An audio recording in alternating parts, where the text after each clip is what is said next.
dans les tout premiers. Parce que dans les tout premiers, on vous donnait les objectifs en début d'année, et puis les autres cours, on se contentait du parler du chapitre qui est à l'ordre du jour. Quelqu'un a un des tout premiers cours? Oui.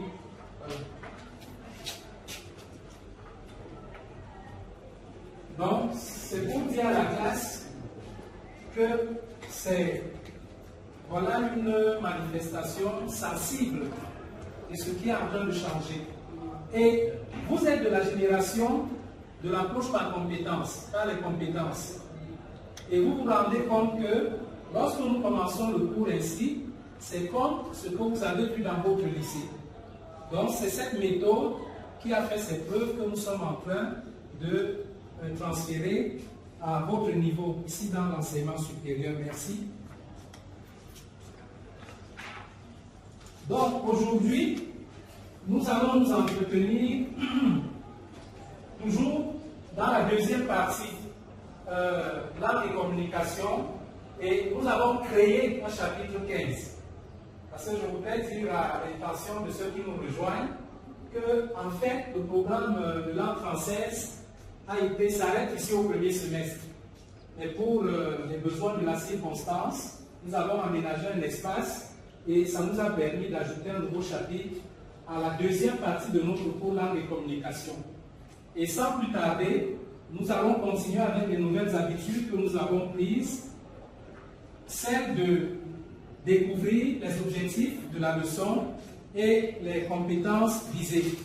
Alors je vais demander à une personne volontaire de... Bon, Wakam a déjà parlé ici au niveau de cet danger. Voilà, Chongui va nous lire les objectifs et après, Remo qui était aussi volontaire va nous lire les compétences visées.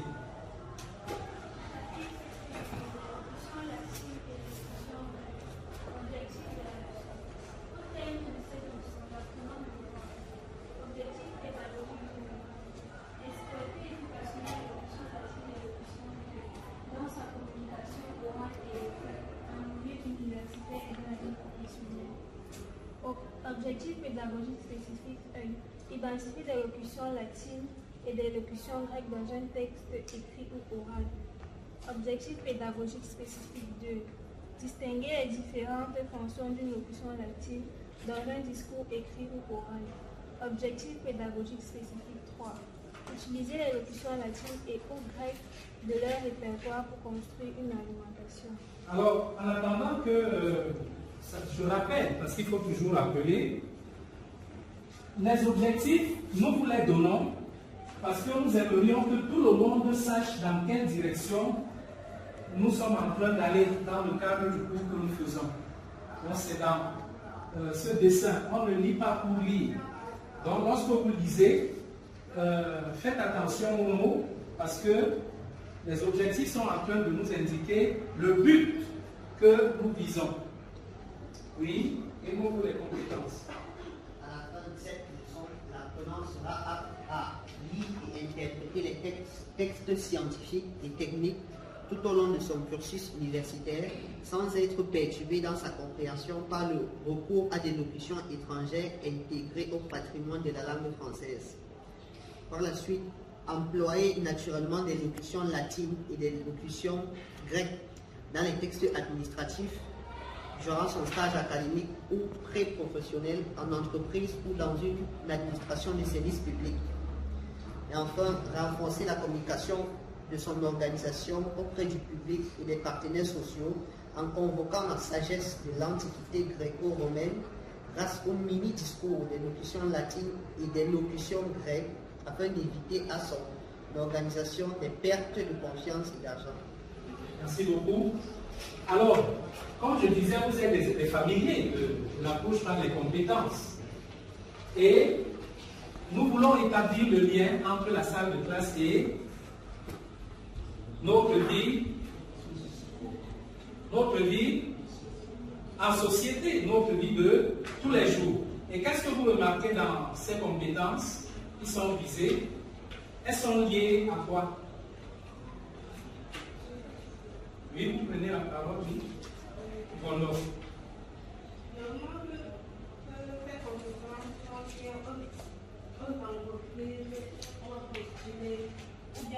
fait des stages. Très bien. Je suis d'accord avec sa réponse, oui. Pour remarquer que les compétences sont beaucoup plus liées à jouer sur le monde socio-professionnel pour notre avenir futur. Très bien. Il fait la remarque que, qu'est-ce qu'il a dit? Ton forme, si tu l'as suivi. Ah, si tu ne l'as pas suivi, il va donc reprendre. Parce que j'avais l'impression que son message n'est pas passé, oui. Tu peux reprendre. Nous avons l'impression en suivant ces objectifs que Les compétences. ces compétences, qu'elles sont plutôt centrées sur le monde socio-professionnel et la vie que nous entoure. Voilà. Ça va maintenant. Et l'université est à l'heure de la professionnalisation. Donc voilà. Quelque chose de Tunzi. Oui, et Tunzi. Oui, chapitre 10. Étymologie et dérivation. Alors, qui peut nous dire ce que c'est que l'étymologie? Il a prononcé un des mots phares de ce chapitre 10. Et le chapitre 10 nous prépare effectivement ce chapitre 15. On avait dit que l'étymologie c'était quoi? On n'est pas obligé de donner la définition exacte, parfaite. Mais, qui se rappelle de ce qu'on a dit?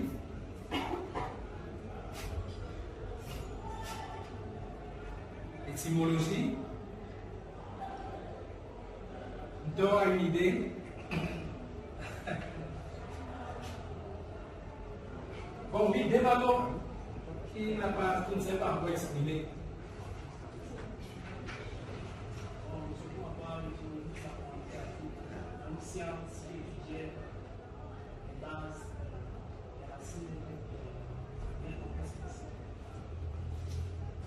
Ah, qui étudie les racines d'un texte, les bases d'un texte, dans un contexte précis. D'accord. Est-ce que vous êtes d'accord avec sa définition? Française engageant l'étymologie originelle. Plus particulièrement encore, c'est une de ces vocables inchangés se sont glissés dans la langue française, non pas individuellement, mais sous la forme d'une locution. C'est ainsi que l'on distingue les locutions latines et les locutions grecques parmi les locutions étrangères qui se sont durablement installées dans la langue française. Au préalable, nous ferons particulièrement attention à quelques notions importantes dans le cadre de la présente étude. Alors vous avez remarqué, il y a deux termes que je n'ai pas définis parce que je vous en laisse la responsabilité. Vous avez déjà réglé le problème du deuxième. Donc tu vas nous rappeler ce que tu as dit et chacun va copier. Nana, vous avez dit que l'étymologie, la définition c'est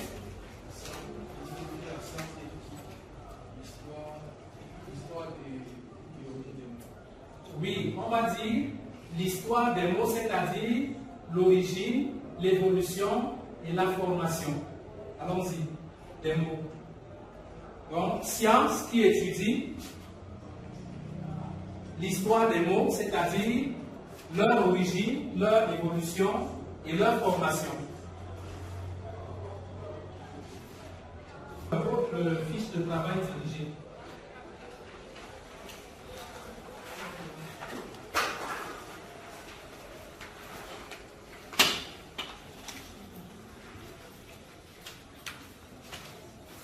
Alors, quelqu'un peut nous lire la consigne de l'exercice 1? Qui a déjà lu? 8C. Exercice 1. Regardez attentivement la vidéo éducative suivante intitulée Jeu du perdu. Jeu du pendu. Carpe diem. Expression et proverbe. Vous la visionnerez à 2 reprises et remplirez le tableau ci-après. Très bien. Donc, pendant qu'elle est en train de passer, vous remplissez le tableau. Je demande aux délégués, pour ceux qui auraient des problèmes de vue, d'envoyer les 3 vidéos dans le groupe. Ceux qui ont des problèmes pourraient se rattraper avec.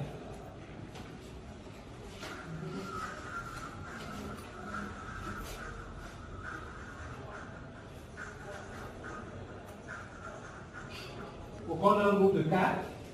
Vous 3, vous formez un groupe et vous 4 aussi. Ça nous fait combien de groupes au total? 2, 3, 4, 5, 6. C'est ça? Même beaucoup.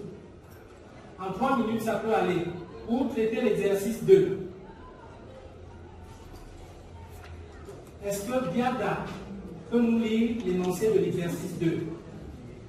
Dans les phrases suivantes, les locutions d'origine latine et préciser leur sens. Très bien. Donc nous avons combien d'activités à faire dans l'exercice de tâches? Excusez-moi le terme. Combien de tâches dans l'exercice? 2, n'est-ce pas? Allez-y.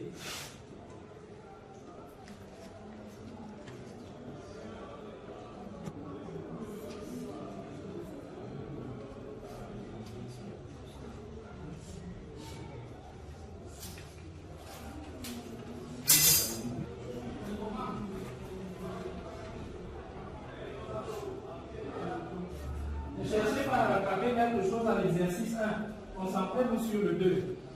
Nous avons déjà traité le 1.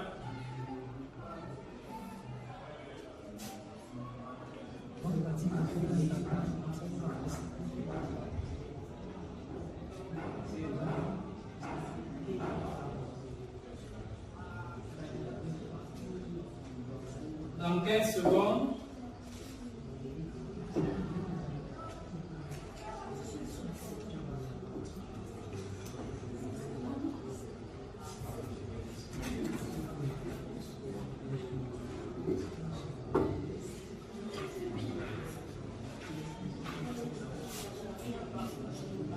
là, bombarde, un mot, ça a eu lieu entre quel pays dans ces jours-ci?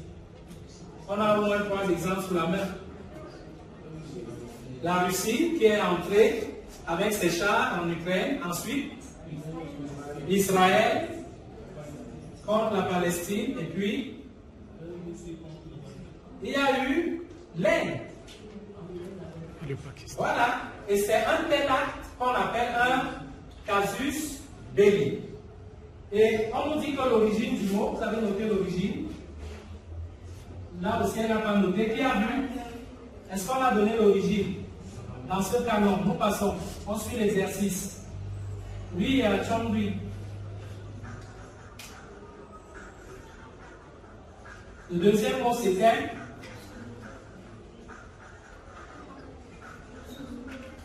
grosso modo. Oui. Signification.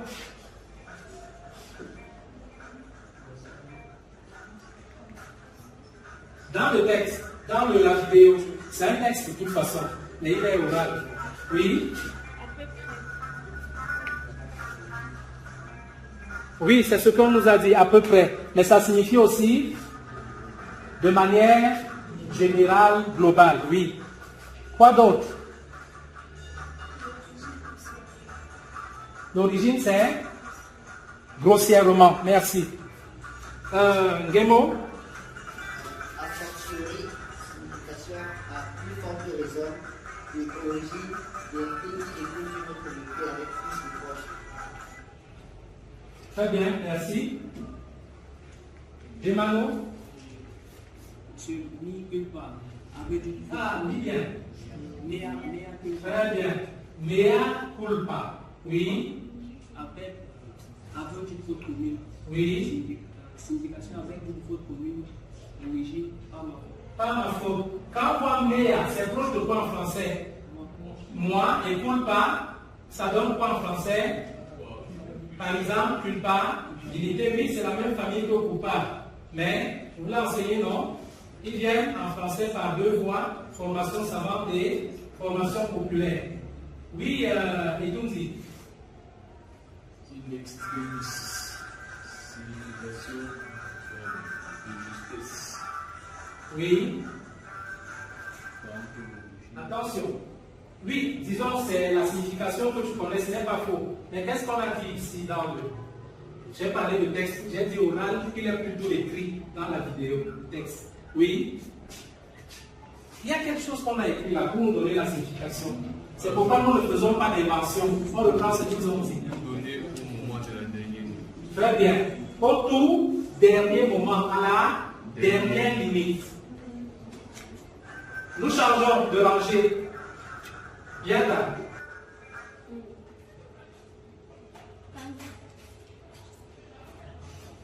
Est-ce que nous allons traiter ce cas?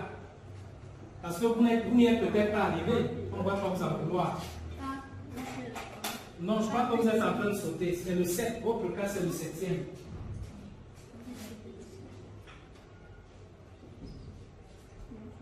Qui peut l'aider? Ton fond, on pourra revenir sur vous. Ton fond? 7e. Infine. Là, c'est l'anglais. Mais nous sommes en latin, c'est infine. Infine, oui. Signification, finalement. Oui. Je crois qu'on n'a pas délivré l'origine. Oui, nous avançons.